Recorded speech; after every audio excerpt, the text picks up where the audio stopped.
know what? I got something for you. So, everybody, welcome back to Constructive Talks. You know, a second ago, me and Dad was talking, and we talked about his, cancer diagnosis back in 2004. How he overcame, he's overcoming the unknown by just being strong and, persevering through it, and any kind of checks or follow-up he needs to do, he's on it. Any kind of medications or shots, with chemo or whatever it is, he's on it. He's getting it done. So now I got my brother here. I got my big cousin. You see, he's in the big chair because he's the big dog, right? But let's talk about what we see in the youth nowadays, right? And I get it. We were young too, so they looked at us like we were crazy, like we don't know anything. So as we look at it, what are some probable solutions you think that we could, entertain or try to implement? This is the little brother, so he'll go first. So he's the closest to the youth. So now check this out. Young adult is from, I think it's 20 to 39 is considered young adults. That's pretty old. Right. So now I think you just barely escaping that, right? How old are you now? Yeah, so you see, he barely escaped it. He's the little brother, 53. So talk to us about, what do you think, Mayfield, about what you see and what are probable solutions we can probably talk about? In the young youth, man, it's a lot we can talk about and we can try to help them out and try to guide them in the right way, but sometimes they don't want to listen now. They don't want to listen, period, now. But they got their own mindset of how they want to live their life or how they see their life by things on TV, things on videos, Facebook, all that. But for us, as older people, you know what I'm saying, I try to talk to them and guide them what's right and what's wrong, what they should do, because I done been there and done it as well. It's a lot. I mean, it's a lot. That's all I can say. It's a lot. What are some things you say to them? Keep yourself together. Stay focused. Stay out the way, first of all, as a black man. And you got to watch what you say. You got to. As a young man, you got to watch what you say. Okay, saying it to who? Like authorities, like your boss or your family, or just in general? The universe. You got to what you say in the universe. Okay. Because it will come back on you. It will come back to bite you. Or it will take action. You got to watch what you say. Wow. Ooh. So Big Jim, Big Cousin, so what have you seen in the youth today, in young adults, and what do you think are some things we can do to kind of make it start going in a way we think it should go? I'm not going to say positive direction, but in a direction that helps them more to be able to cope as adults, or even teens. My mindset now, man, it started off in the home. Okay. For the kids, they realize that they can do stuff and you can't do nothing to them, or you can punish them, and then you might wake up with guns in your face. You kids these days, man, I don't know what it is, but I just stay out of the way. With me, go on all the things, man. You can't do nothing but try to tell them, say something. You might go in there. They might listen. Go in here and not do. So what do you think some things that like in our community, what would be good to kind of implement for them to have an outlet, right? Because it's the outlet that counts. I think myself, man, I think it go back to the basics. When he's little, bring that behind. If you're pulling something off the table, bring them back in them hands a couple times, he ain't gonna do that no more. But the basic thing is, they need to get the law back changed. Change that law that you can discipline your own kid, man. You don't need nobody else to discipline your kid off in the penitentiary somewhere. You can do it at home and not hurt him, you know. So he ain't gonna let that belt on there behind 2 or 3 times. You tell me the same day twice, then to get it twice, he ain't gonna I can't stand that no more. I ain't gonna do it no more, you know. It starts in the home, man, but when you get a ticket for whooping your own child, you know, discipline your own child, you scared to do something yourself. Because you know you're going to take to the police. You hear me? Knock my teeth out over here and this swole, you're going to take to jail. And we all there laughing, doing the same bad thing you were doing. But you need to get these kids together and talk to them, man. Get them together, you know. Get them together and talk to them, raise them right. You know what I'm saying? But the law ain't never told me. They told me that you could whoop them, but you can't scar them up and stuff, you know. I said, what you gonna do then? He said, I don't know, I guess you have to choke him out.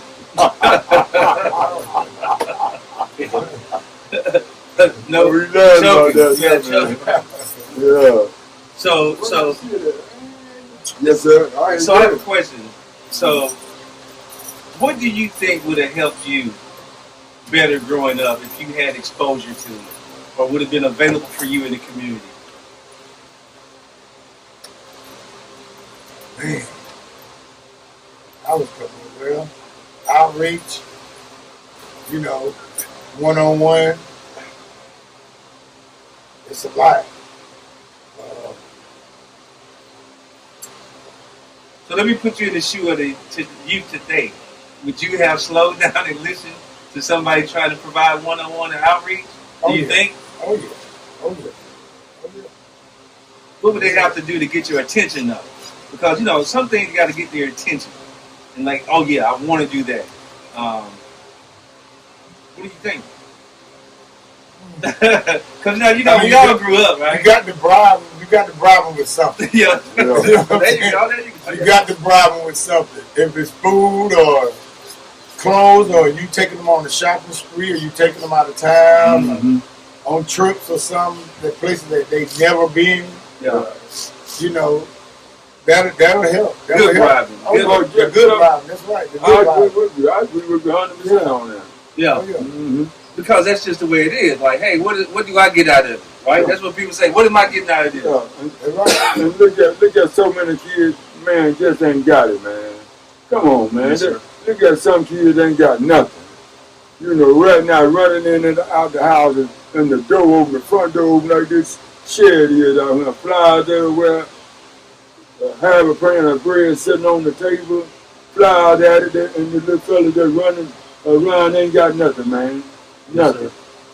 That's sad, boy. You got to think, and there's people right here like that. Right now like that, just like that. So, Jim, what you think would have helped you growing up to have more outreach? And I'm saying this because what are some things we could do today, right? Like, what would you think you The need? main thing was listen. That was it. If I listen, that's all. You would just listen. If I just listen, Wow. and listen. And that way they do now. But right now, they'll tell you that I don't want to hear that. And that way you can't follow them. And you can't follow them. Well, Dad, you know what? So when we didn't listen, we still knew it was repercussions behind our actions. Yeah, right. Now you don't listen, and there's no repercussions. That's right. But then you say, damn, I should have listened at that. Yes, sir. I should have listened at that. I'm like, then or whatever. I should have listened at that. I should have listened. Wow, Jim, that's a gem. Just listen. Listen. Okay. So, now, is it anything you want to say out there to the youth today? Now, make sure you be specific in what you say that will probably help them. Something they're going through, maybe what we experienced, right? They'll say, man, you know what? I experienced that too. Be it bullying, be it not, Jim already said not listening. We all didn't listen at some point, no matter who we are. But what would you want to tell them? Dad, you start out with that. Hey, I would say, hey man, you want somebody to lie. You understand? And just like my man just said, fall right back to that, you gotta listen. I ain't trying to beat that. I'm gonna agree with that 100%. Listen and go and make something out of yourself. You know, don't try to be like the other man. You know, if they ain't got muscles and you ain't got none, fine. You can do the same thing he do. You know, or she, whatever it is. Get yourself together and don't waste no time. You know what I'm saying? Don't waste no time because you're going to get it back. Jim? Like you said, listen, and you can't just hang with so many people. Different people, I mean, it could be one. You might not need to hang with that one. But there's certain people you just can't hang with if you're trying to do something right. That's right. You might have 2 or 3 of them and one out the bunch. That's right. And just let him go head on, you know. Yeah. His head to high, let him go head on. That's the best thing. If you ain't gonna listen, that right there was gonna take you out. Yeah. Mayfield? Well, for the youth, all I can say is, man, get yourself together. Number one, put God first. No matter how old you are, how young you are, put God first. Sure. Foremost. You know, there's going to be things coming in your life. You're going to wish that this or that and that, but put God first. And I promise you, it'll be all right. It's going to be all right. Something ain't go the way that you wanted to go. It's for a reason, though. It's for a reason. Everything happens for a reason. Period. And you know, love is another thing that we ain't got. And we don't show the youth now. The youth ain't got that. They ain't got no love. They got hatred. You got kids raising kids now. You know, ain't no love. They showing them what they, you know what I'm saying, went through. And that's why the kids are doing what they're doing right now today. Get yourself together, man. Get yourself together. Be male or male. Get yourself together. Focus on you. Focus on you.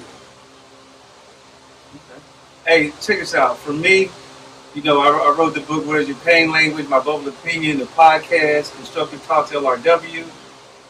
I would say this right here. Nobody's perfect. And, you know, like my brother said, and Big Cuzzo, which is my brother and dad, if we listen, even listen to ourselves, because within, the voice is telling us the right thing to do. Right? We have to push back against that voice and go on and be hard-headed. Right? So in praising God, you don't have to be perfect. You don't have to be white as snow. You just need to say, hey, I got something that I know created me.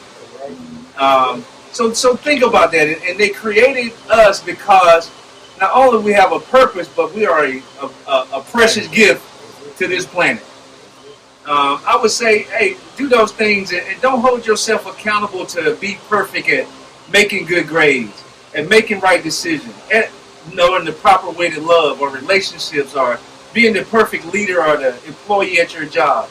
Don't hold that against yourself if you're not meeting the standard that society has set for you. That's the reason why you're here. Yeah. You're bigger than that. Do what you can do and live with it. Yes, sir. You know, you gotta do that. Don't take yourself out. You wouldn't put him perfect. To be like you. Hey, To be that's like right. you. To Check be it like out. them. And you remember what he said now. No man is perfect. Hey, he looked at high and he looked at low and couldn't find nobody. Correct. So that's why Jesus, you go to him.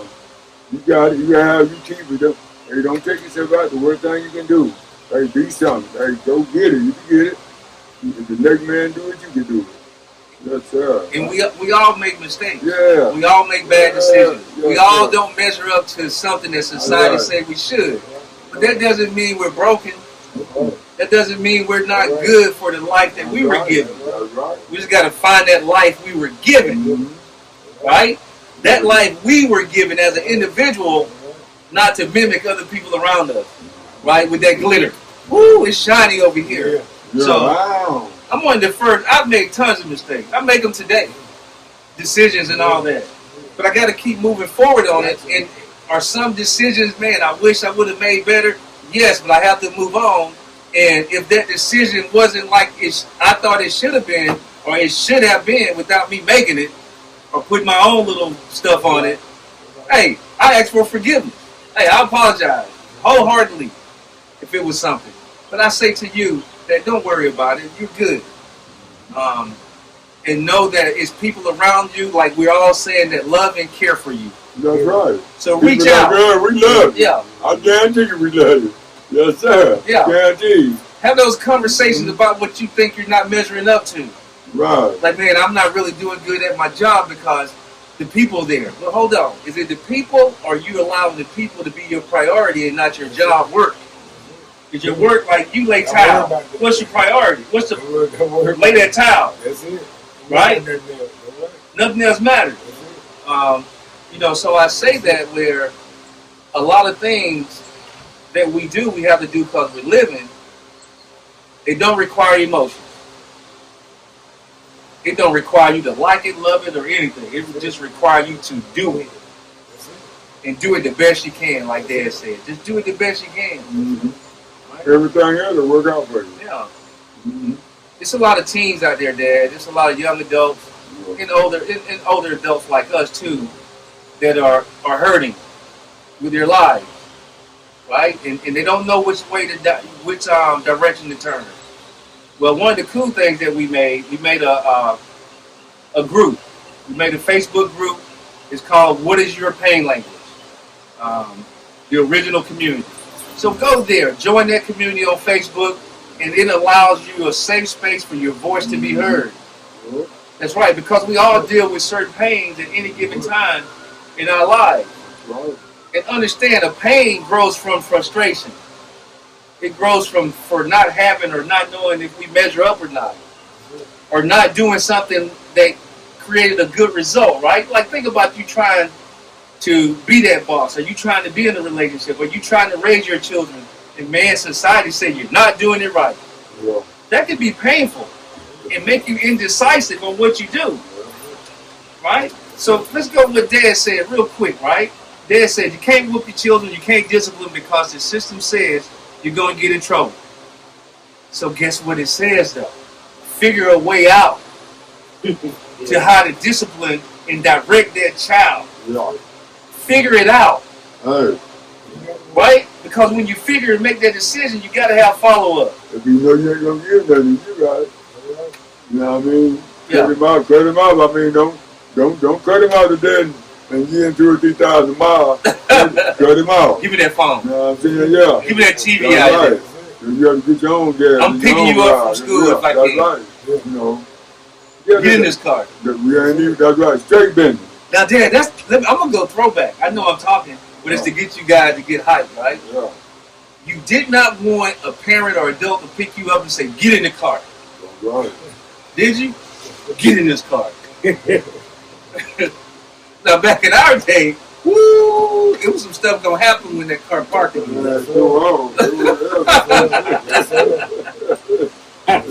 But that's what we knew. It was no escape, though. And that's what we're talking about. They know they got to escape now. They can escape. Yeah. Police going to take care of them. Yeah. Well, some of the ways, too, now. Society. Yes, sir. It's society. And some of the ways they get taken care of because they know we busy.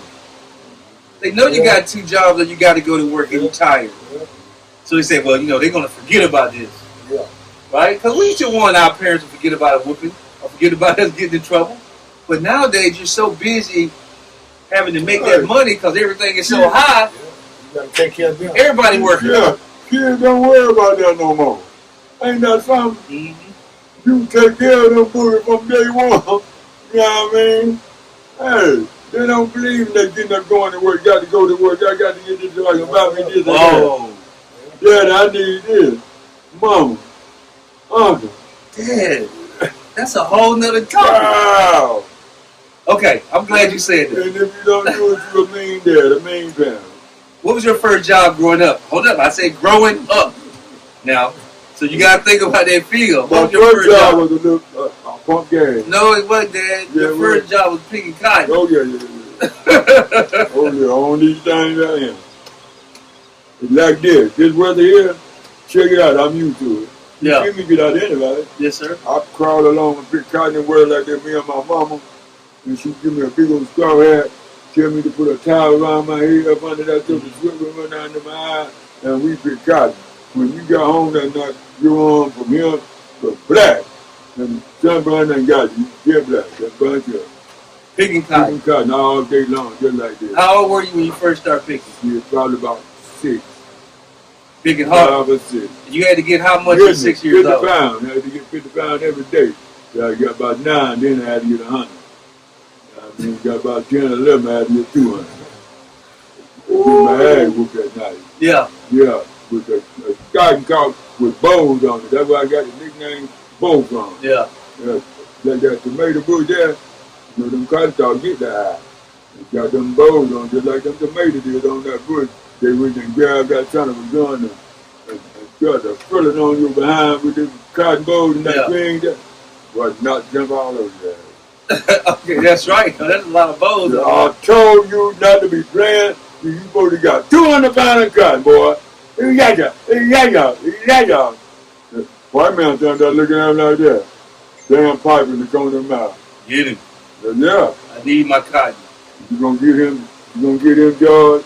Yeah, no, George ain't putting it in on me. You know what I mean? The mom, the grandma. Then that one more coming. She's stronger than him. Yeah. Okay. Mayfield. Heavy. Mayfield, what was your first job? Oh man. Trash rock. Trash rock with more books. I helped George Booker. Was that it? The trash? Trash. Yep. Trash. Hey, and I wanted to say this. Garbage truck back in the day. Garbage truck. Hanging on the garbage truck. That's right. I just want to say this. These cats here, they know where they come from. These cats here understand where I'm coming from. Because we all came from the same place. And you can bet your last money that we are real damn men. Ain't no fake here. And I want you to know that if we tell you something, it's real stuff. 100%. Whatever you can get out there with and use it, get it. What you don't need, keep it in the bud. So how old was you on the garbage truck? Now the garbage truck, everybody was a pickup truck, right? Yeah. The side by the Right? With the side, yeah. And that's what you rode on and go around in the country neighborhood and pick up trash. So how old were you? Shoot, maybe 5, 6. Maybe 5, 6, maybe 7. Yeah. And the heat getting Yes, sir. hanging on the truck with garbage. Yes, sir. Yeah. Hoping they left something for it. Yeah. Yeah. Oh, like you said something in the trash. Oh, yeah. Like some kid- But some of the people will leave stuff out there for us. Eat, drink, Oh, okay. food, all kinds of stuff. Christmas, grandma didn't have to buy Christmas. Yep. Okay, so Jim, what was your first job? So we kind of grew up a little bit together. The So paid job was ductwork. Yeah. Grocery. But hold on now, that wasn't our first job. We cut grass. Well, yeah, I We mean, pushed that lawnmower, yeah. right? Yeah. Nobody don't remember the name. Out at Dunson Center, right? Yeah. He turned on himself. Yeah, we pushed that lawnmower. I remember that vividly. Yeah. And then, so go ahead. What else did we? How did we hustle? Let's talk about that before the first job. Oh, with the what is it? The coupon. We did the coupon too. Yeah. Fish. Talk to the camera. And He's thinking, everybody. He's going way hey, back. fishing. We did all kinds of stuff. We collect bottles. We had bottles. We get the drink all of them out there and take Hey, bottles. y'all knew what it was. You know you had to get your own. Yeah. Right. You know, y'all had to get it. We sold newspaper in front of Duckworth and carried the old lady. Grit. Newspaper, yeah. And carried the old ladies. It was always the old lady giving this girl 25 cents to carry the groceries to the car, right? Yeah, ain't that something. Think about that. Think about That's that, hustling. man. Yeah. So let me everybody know now. Let me show you how we used to hustle too. So it was this over on Washington Avenue. Remember that building we used to get the bottles from the back of the building. Yeah. So it was a building right there. They used to just put their bottles in the back of the building. So we jumped the fence to get the bottles, and we return them. That money. We used to do that shit too. How many red kids hustle like that? Hustling, man. They put it right out there for us. Yeah. So, and I'm gonna say this to you. So I remember hustling too when I was I would go to Charlotte, and it was a lady who loved to eat pigeons. Wow. So we used to go shoot pigeons under the bridge, and she gave us $1 a piece. Wow. I don't care how many we bought back. Yeah, but that's hustling. Yeah. So that was in the summer. That was hustling. Yeah. Okay, yeah, me and Jim had the same jobs growing up. You know, and that's why we can sit here and relate to that. But and Dad said the thing is that kids nowadays are youth, and some young adults don't look at working to earn. They just look at that safety net from a parent or That's somebody right. That's cohabitating with to get it for them. Yeah, but man, you got to go get it yourself. Don't depend on your parents. Go get it yourself. Shoot. Old enough to go get it. Go get it. Yeah. Sit and wait. We need to put up weed, man. Get a weed. Old enough to go get it. Help your parents out. Now, That's help them right. out. Yeah. They don't hold you up. They don't hold you that long. Now you're able to do it. Go do Now it. you don't want to give them that. Now you want to call them old man, old lady. You know, what? And now they want to look at them all like, what? Yeah, they want them all like, what? And be serious. Yeah. What? Hey, you done raised you, man. Yeah. You done wrap your butt. You know what I mean? All that. You sitting on yourself when you think you got it all. Yeah. You know what I'm saying? But you're right, 100%. Yeah, I'm just talking real talk. Yeah. Honor your mother and father, and your days will be prolonged. You got to do that. Honor them two old people right there, and all other old people. Honor them people. Go on about your business. Go get the old man walking on the street through to you, cussing you out. What you gonna do? Go back and snatch him out the street and beat him up with it? Dang. No, you don't do that. They're gone. You don't hear that. I mean, you can't catch me, man. I'm gone. You know, yeah. Lay it on, man. Okay, everybody, we're going to close out. We're going to do this last Hey, round. we love y'all. And Mayfield, you got anything to close out with? We'll come back to you if you want me to. Hey, stay in school if you're in school. If you go to church, go to church. Lead the rest up to the good man of the world. Jim? Listen. Main thing, listen. Right. Dad? Make sure you stay in school, young brothers and young ladies. See, because that way you get the good people there. You know, you might see old football players that you might want to snag or something. That's positive. You understand? Keep it real and take care of mom and dad. Okay, hey everybody, thank you for tuning in to Constructive Talks. Click the link below or read the description below, and you'll find all the good places to go to get the new book. Dad, you hold that book up for me? Yes, sir. Yes, sir. Right here, right here. That's right. You get that What is Your Pain Language book over there, in my bubble opinion. And one of the things that was going to... So, that's my sister right there. Yeah, that's Auntie right here. Yeah. She can do that. This is my beautiful Auntie Yeah, right man. here, Martha. So click that description below. Hey, you go on there, you're going to find a lot of great constructive Good things. stuff. Joey. Right? Go to the Facebook group, What is Your Pain Language? Hey, go there, join that group and express yourself, because one thing I'm going to do is provide a safe space for you to speak and your voice to be heard. On that note, that's all I have, Dad. Peace. See you.